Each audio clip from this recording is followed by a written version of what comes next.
हर हर महादेव। दोस्तों, आप सभी लोग जानते हैं कि 8 जून 2025 यानी रविवार को पड़ रही है महीने की तिथि। और दोस्तों, यह वह तिथि है जो महीने में पड़ने वाली सबसे बड़ी तिथि है, क्योंकि यह रविवार के दिन पर रही है और इसका बहुत ही बड़ा और विशेष महत्व होता है। पूजा गुरुजी ने कहा है, अगर कभी भी मौका लग जाए और ज्येष्ठ महीने का प्रदोष व्रत रविवार को पड़ जाए तो आप लोगों को 31 चावल के दाने का उपाय तो अवश्य ही करना चाहिए। इन दोनों का सहयोग बहुत ही कमाता है। और दोस्तों, पूजा गुरुजी ने अपनी शिव महापुराण की कथा में बताया है, इस दिन आपको 31 चावल दाने वाला उपाय तो अवश्य ही करना चाहिए, क्योंकि ऐसा दिन पूरे साल में सिर्फ एक ही बार आता है। और दोस्तों, आप सभी लोग जानते हो कि व्रत का अगर सबसे बड़ा कोई उपाय है तो वह 31 चावल के दाने वाला उपाय है। तो दोस्तों, इस रवि के दिन आप लोगों को इस 31 चावल दाने वाले उपाय को जरूर करना है। बहुत सारे लोग होंगे जिन लोगों ने इस उपाय को ना किया हो, मतलब पूरा साल निकल गया और उन्होंने किसी भी दिन इस 31 चावल दाने वाले उपाय को ना किया हो। पर दोस्तों, आपके पास है एक आखिरी मौका बचा हुआ है, जो कि आज जून के दिन है। तो इस दिन आप लोगों को इस वाले उपाय को जरूर कर लेना है। भले ही आपने पूरे साल भर इस उपाय को ना किया हो, पर अगर आपने इस महीने के प्रदोष के दिन अगर इस वाले उपाय को कर लिया तो आपको इस उपाय को करने का वो फल मिलेगा जिसकी आपने कभी कल्पना भी नहीं करी होगी। इसीलिए आप लोग इस वाले उपाय को एक बार जरूर कर लेना, ताकि आप लोगों के हाथ से यह मौका ना जा सके और आपको इस उपाय को करने का फल मिल सके। दोस्तों, यह उपाय पंडित जी ने अपनी अभी की ही शिव महापुराण की कथा में बताया है, जिस उपाय को आज हम आपको बहुत अच्छे से समझाने वाले हैं। इस वीडियो को देखने के बाद इस उपाय को समझने के लिए आपको कोई और वीडियो को देखने की जरूरत नहीं पड़ेगी। तो चलिए दोस्तों, उपाय को शुरू करते हैं। देखिए, यह इस ज्येष्ठ महीने के रविवार के दिन यह इतना खास होता है, इतना महत्वपूर्ण होता है। देखा गया है कभी कभी बड़े बड़े पूजा पाठ अनुष्ठान से जो मनोकामना पूर्ण नहीं होते, वह इस महीने के प्रदोष व्रत के दिन एक छोटे से उपाय करने से ही आपकी मनोकामना पूर्ण हो जाती है। और बहुत सारे लोगों ने इस उपाय को किया भी है और उनको इस उपाय को करने का फल भी जरूर मिला है। अगर आप लोग भी इस उपाय को रविवार प्रदोष व्रत के दिन करना चाहते हैं तो आप इस उपाय को पहले अच्छे से समझ लेना, सुन लेना, उसके बाद करना। आपको इस उपाय का फल जरूर मिलेगा और इस उपाय को कर लेने से आपके घर में चाहे किसी भी प्रकार की दुख और समस्या क्यों ना चल रही हो, आपको उसका कारण भी नहीं पता है कि भाई ये समस्या किस कारण से चल रही है, उसका कुछ भी कारण हो सकता है, जैसे पितृदोष हो सकता है या किसी भी तरह का मंगल दोष भी हो सकता है। तो इस दिन आप लोगों को यह वाला उपाय कर लेना है। यही एक ऐसा उपाय है जिस उपाय को अगर किसी विशेष दिन पर किया जाए तो भाई उस विशेष दिन का जो है वह तो हमें मिलता ही मिलता है। अगर हमने उस दिन पर इस उपाय को किया है तो हमें उससे भी बड़ा फल मिलता है और फल बहुत जल्दी मिलता है, क्योंकि आप इस उपाय को बहुत ही बड़े और विशेष दिन पर कर रहे हो। तो चलिए अब उपाय के बारे में बात करते हैं, लेकिन उससे पहले आप लोगों को ये जानना आवश्यक है कि आखिर यह उपाय किस समय करना है, किसको करना है और कैसे करना है। तो चलिए हम आगे आपको वीडियो में एक एक करके बता देते हैं, लेकिन उससे पहले अगर आप लोग हमारे चैनल पर नए हैं तो हमारे चैनल को सब्सक्राइब कर लेना और इस वीडियो को लाइक करके कमेंट बॉक्स में श्री शिवाय नमः शिवाय जरूर टाइप कर देना। और अपने फायदे के लिए, डरी भी दूर करने के लिए इस वीडियो को पूरा देखकर जाना, तभी आपको लाभ की प्राप्ति होगी। यदि आज आपने वीडियो को बीच बीच में से देखा, काट काट कर देखा, तो आपको जीवन में कभी सफलता हासिल भी नहीं होगी। तो दोस्तों, इस चावल के दाने वाले उपायों को हमें इस प्रदोष व्रत के दिन कैसे करना है, किसको करना है, किसको करना है जी, इस समय करना है और कहां पर करना है, ये सारे सवालों के जवाब आपको इस वीडियो में मिल जाएंगे। और जो यह वीडियो देखेगा भाई, उसको 31 चावल के दाने वाला उपाय जरूर करना चाहिए, क्योंकि इस दिन एक चावल के दाने का भी बहुत ही बड़ा और विशेष महत्व होता है। और जब बता जाए 31 चावल दाने की तो ये सोने पर सुहागा वाली बात हो जाती है और यही एक बहुत ही बड़ा उपाय हो जाता है इस रविवार। तो आप दोस्तों के इस चावल के दाने वाले उपाय को आखिर करना किसको है, सबसे पहले हम लोग वह बात जान लेते हैं। तो देखो घर की जो बड़ी माताएं बहनें होती हैं, उन माताओं बहनों में से कोई भी एक बड़ी माता बहन इस वाले उपाय को कर सकती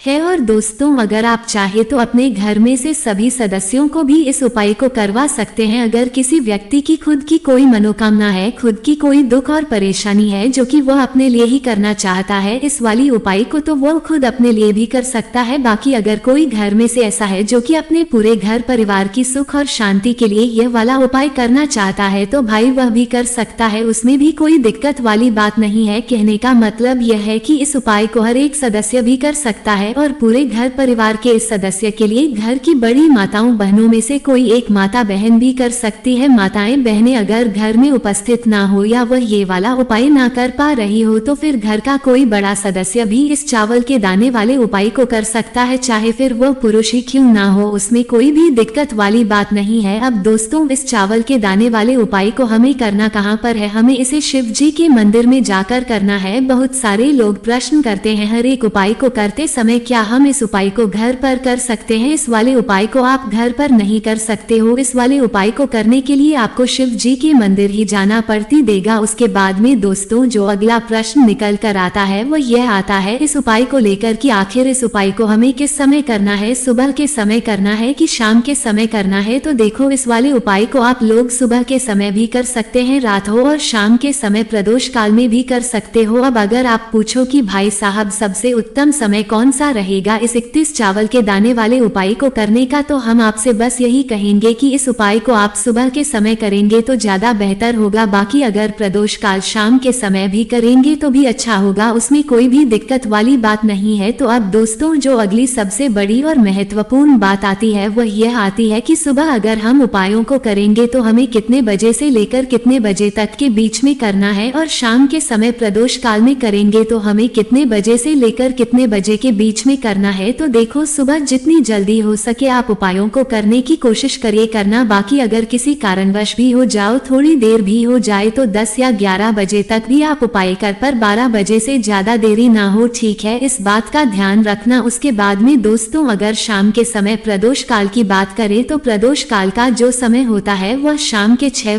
बजे से शुरू हो जाता है। मतलब शाम के 6 बजे से लेकर 7 बजे के बीच का जो समय होता है ये समय प्रदोष काल का समय होता है। पर अभी जो मौसम चल रहा है इस मौसम में जो है शाम बहुत देरी से होती है। क्यों? आप इस उपाय को 7 या 8 बजे के बीच में भी कर सकते हो। मतलब शाम के 6 बजे से रात 8 बजे के बीच में आप कभी भी इस वाले उपाय को कर सकते हो, उसमें कोई भी दिक्कत वाली बात नहीं है। अब दोस्तों यहाँ पर इस उपाय को लेकर एक और सबसे बड़ी बात यह निकल कर आती है कि इस इति चावल के दानों को हमें लेना कहाँ से होता है और हमें इस उपाय को करने के साथ में क्या और कुछ भी सामग्री ऐसी होती है जो शिव जी के मंदिर लेकर जानी पड़ रहती है। तो देखो यहाँ पर हम आपको बता दें, सबसे पहले आप लोग ये जान लो कि यह जो 31 चावल के दाने वाला उपाय है सिर्फ और सिर्फ आप उपाय की सामग्री लेकर कभी भी शिव जी के मंदिर मत जाना, क्योंकि हमें भगवान के सामने यह नहीं दर्शाना है कि अगर हम भगवान शिव जी के मंदिर आए हैं तो अपने फायदे के लिए आए हैं। तो इसलिए जो भी पूजन सामग्री है, उपाय सामग्री है 31 चावल के दाने, इसके साथ में आपको पूजन सामग्री भी जरूर लेकर जाना है। देखो, अगर सुबह के समय उपाय कर रहे हो तो सीधी सी बात है 1 लोटा जल तो आप लेकर जाओगे ही जाओगे। वही 1 लोटा जल अगर मिट्टी का जल हो तो बहुत अच्छा रहेगा। मिट्टी का जल कैसे बनाया जाता है इसके लिए हमने पहले से बहुत सारी वीडियो बना दी है, आपके पास इस देने का आखिरी मौका रहेगा मिट्टी का जल शिव जी पर चढ़ाने का और उपाय को करने का बहुत बड़ा आपको इस दिन फल मिलेगा। तो इसलिए इस दिन हो सके तो भाई मिट्टी का जल चढ़ाना तो अपने साथ में कम से कम 1 लोटा जल तो आपको लेकर जाना ही जाना है। अगर मिट्टी का जल नहीं है तो घर का जल भी आप इस्तेमाल कर सकते हो। इसके अलावा जो भी पूजन सामग्री है, देखो 31 चावल के दाने यह अलग आपके रहेंगे और जो आपकी पूजन सामग्री रहेंगी वह अलग रहेंगी। दुर्जन सामग्री में आप जो भी चीज लेकर जाना चाहे वह लेकर जा सकते हैं, एक बेलपत्र भी लेकर जा सकते हैं, उसमें कोई भी दिक्कत वाली बात नहीं है। वहीं अगर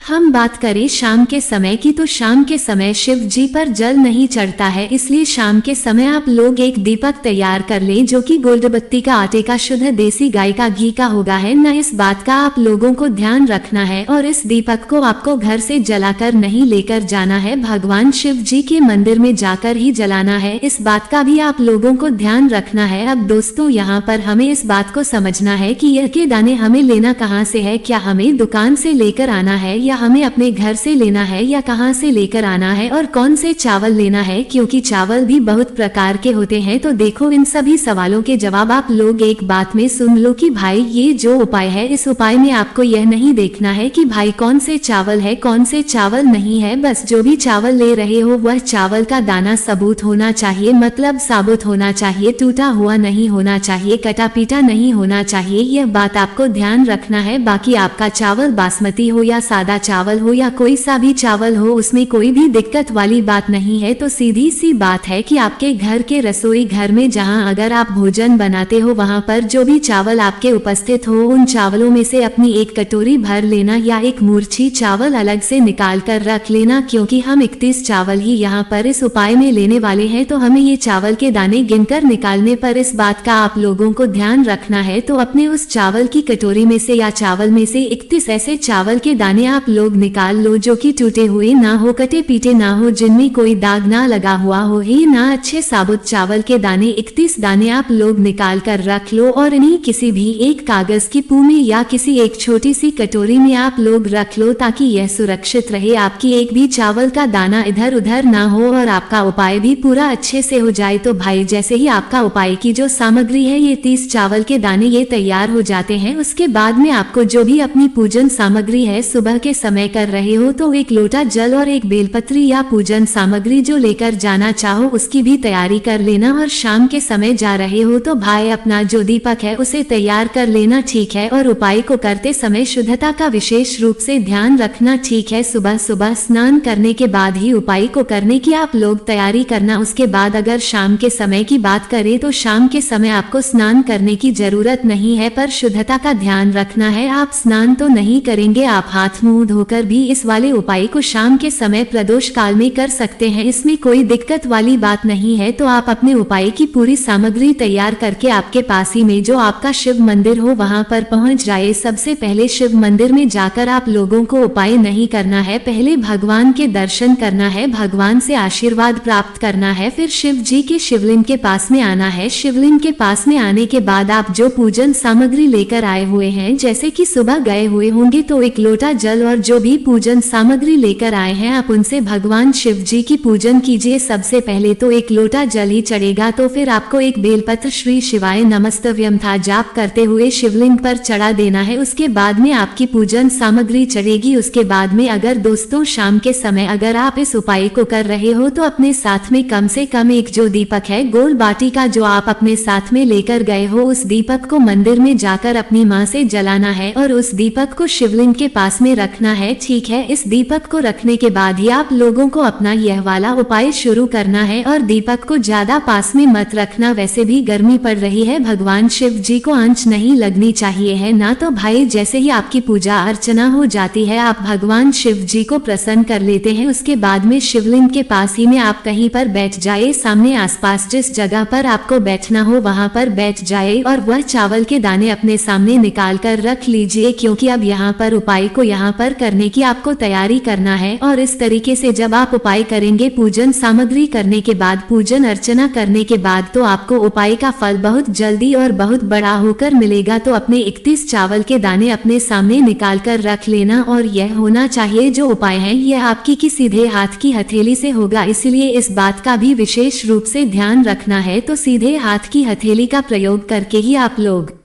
अपना इस वाले उपाय को करना। अपने सामने जो भी आपकी कागज की पुरियां है उसको खोलकर रख लो, या कटोरी है तो भाई उसे अपने सामने रख लो और अपने चावल के दाने निकाल लो, ठीक है। उसके बाद में दोस्तों अब आपको क्या करना है कि शिवलिंग आपके सामने होगी तो आपने चावल के दाने एक एक करके जहां पर आपने बेल पत्थर चढ़ाया है आपको शिव जी के शिवलिंग के ऊपर चढ़ाना है। कहां पर चढ़ाना है? शिवलिंग के ऊपर चढ़ाना है और कहीं पर भी नहीं चढ़ाना है, आपको अपने हथेली से तो शिवलिंग के ऊपर चढ़ाना है, भले ही फिर वह अपने आप जलाधारी पर गिर जाए या मतलब वहीं पर गिर जाए, उसमें कोई दिक्कत वाली बात नहीं है। और आप चढ़ाव शिवलिंग के ऊपर ही, तो आपको क्या करना है, अपना पहला चावल का दाना उठाना है, श्री शिवाय नमस्ते बोलना है और शिवलिंग पर चढ़ा देना है। इसी तरीके से दूसरा चावल का दाना उठा है, शिवलिंग पर चढ़ाना है और मंत्र बोल देना है और फिर तीसरा चावल का दाना उठाना है, श्री शिवाय नमस्तभ्यम बोलना है और चढ़ा देना है। इसी प्रकार से आपको पूरे 31 चावल के दाने एक एक करके शिव जी के शिवलिंग के ऊपर चढ़ाना है और भगवान से प्रार्थना करते जाना है। मतलब प्रार्थना तो आपको आखिरी नहीं करना है, पर हर एक चावल के दाने को चढ़ाते समय श्री शिवाय नमस्तभ्यम जरूर बोलना है। उसके बाद ही में ये चावल का दाना शिवलिंग के ऊपर आपको चढ़ाना है। जैसे ही आपके 31 चावल के दाने शिवलिंग के ऊपर है तो भाई उसके बाद में आपको क्या करना है, भगवान से अपनी मनोकामना बोलना है। मनोकामना भी कब बोलना है, जब आपका 31 चावल का दाना आपके सीधे हाथ की हथेली में हो और आप उसे चढ़ा जलाने के लिए जा रहे हो। श्री शिवाय नमस्ते ज्ञानम भूलकर उस आखिरी चावल के दाने को शिवलिंग के ऊपर चढ़ा देना और भगवान से फिर अपनी वह मनोकामना बोल देना जिस मनोकामना के लिए आप लोग अपना यह वाला उपाय कर रहे हो। आप जिस भी दुख और परेशानी के लिए आप लोग अपना यह वाला उपाय कर रहे हो, उसके बाद में जैसे ही आप अपनी मनोकामना बोल देते हो आपका ये वाला उपाय पूरा हो जाता है। पर दोस्तों, उपाय को करने के बाद आप लोगों को 2 मिनट भगवान शिव जी के मंत्र का जाप जरूर करना है और मंत्र का जाप करने के बाद भगवान से एक और बार प्रार्थना करना है अपनी मनोकामना के लिए या अपनी जो भी दुख और परेशानी है उसके लिए। इसके बाद में आप लोग भगवान को देखकर भगवान से प्रार्थना करके उनसे आशीर्वाद लेकर वहां से उठ सकते हैं और अपने घर पर जा सकते हैं। बस दोस्तों, यहाँ पर यह वाला उपाय पूरा हो जाता है। इस तरीके से जो भी व्यक्ति छोटी छोटी चीजों का ध्यान रखते हुए इस चावल के दाने वाले उपाय को करेगा, निश्चित सी बात है उसे उसकी मनोकामना जल्दी पूर्ण होगी और जो भी दुख और परेशानी है वह भी बहुत ही जल्दी दूर होंगे। और दोस्तों, अगर आपको हमारी यह वीडियो पसंद आई हो तो हमारी इस वीडियो को लाइक और चैनल को सब्सक्राइब जरूर करें। हर हर महादेव नमः शिवाय। आपको लेना है एक गोल बाती का दीपक, आप चाहे तो मिट्टी का ले सकते हैं या फिर घर से सुधा आटा मरकर उसका दीपक आप तैयार कर सकते हैं। इसके बाद आपको लेना है शुद्ध गाय का घी, अगर वो नहीं है तो कोई भी देसी घी इस्तेमाल कर सकते हैं जिससे आपको दीपक प्रज्वलित करना है। देखो, अब ये सब सामग्री लेकर आपको जाना है मैं आपके घर पर तुलसी जी के घेरे के पास में। देखो, यह उपाय तो आपको अवश्य करना है। देखो, वहां पहुंचकर सबसे पहले वह दीपक आपको प्रज्वलित कर देना है और वो नमो भगवते वासुदेव नमः का 11 बार जाप करना है। उसके बाद आपको अपने सीधे हाथ में थोड़ी हल्दी लेकर उस दीपक में अपना नाम और गोत्र बोलते हुए डाल देना है। उसके बाद माता लक्ष्मी से आपको प्रार्थना करना है कि यह महालक्ष्मी हमारी सभी दुख तकलीफों को दूर करो, यह महादेव हमारे सब दुख कष्टों को खत्म करो। इस भावना से आपको यह उपाय करना है।